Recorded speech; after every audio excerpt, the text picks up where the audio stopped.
Welcome to another summer edition of Books in 140 Seconds. This week we are talking about Mad Hope, the wonderful short story collection by Heather Birrell.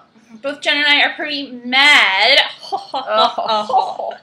about Mad Hope. It is a collection of 11 stories, and they all deal with some way with grief or transitions or loss and how the people come together around that and how they heal beyond that. The middle section is linked, and the rest are all disparate stories about individual characters, and it's extremely strongly, powerfully, and wonderfully written. Birrell takes you right inside the hearts and minds of these characters, and you feel for them instantly, and she does a really great job of painting Toronto. It's a poetic, messy love letter Toronto, in a way. Too.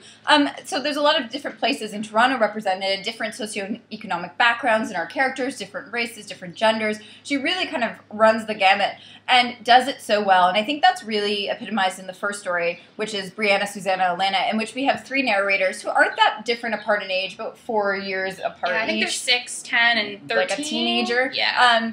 And the way that she captures those specific phases in the children's life is so bang on that I was with her even though I was jet-lagged and on a plane from London. I kept reading.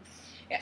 She does such a phenomenal job of showing how universal that these feelings are. And like this loss is sometimes intentional in that people are murdered or people choose to separate some stuff. And sometimes it's accidental and it's something wanted. Like she deals with miscarriage and birth a lot and the parent-childhood relationship quite a bit. And that's extremely interesting because those periods in your time are so poignant and powerful and really affect who you are and who you become and how you deal with those changes. But also a lot of death, too. Yes, a lot of death. This book's kind of depressing. But she knows how to inject humor at just the right moment. So there's enough levity that you don't feel oppressed, that hope you can actually feel, which is one of the wonderful things about the collection and why it's so perfectly and beautifully titled.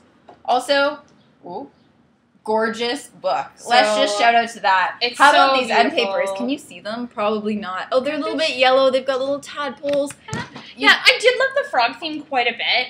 It's really representative of the entire book as a whole, with frogs representing transition and metamorphosis and whatnot, which is the biggest theme. But it's just so well done and so beautiful and so artful. And it was a joy to read this book, both holding it physically and reading the words that Birrell wrote. Absolutely. It only got better after the jet lag. Read it, buy it for people, share it, feel the Mad Hope.